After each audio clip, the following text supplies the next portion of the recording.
एक बार एक ऋषि ने सोचा कि लोग गंगा में पाप धोने जाते हैं, तो इसका मतलब हुआ कि सारे पाप गंगा में समा गए और गंगा भी पापी हो गई। अब यह जानने के लिए तपस्या की कि पाप कहाँ जाता है। तपस्या करने के फलस्वरूप देवता प्रकट हुए। ऋषि ने पूछा कि भगवान, जो पाप गंगा में धोया जाता है वह पाप कहाँ जाता है।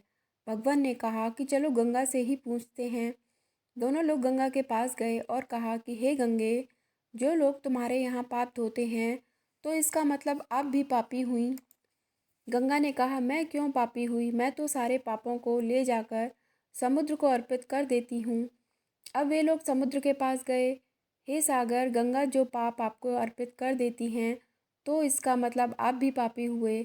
समुद्र ने कहा, मैं क्यों पापी हुआ, मैं तो सारे पापों को लेकर भाप बनाकर बादल बना देता हूँ। अब वे लोग बादल के पास गए और कहा, हे बादलों, समुद्र जो पापों को भाप बनाकर बादल बना देते हैं, तो इसका मतलब आप पापी हुए।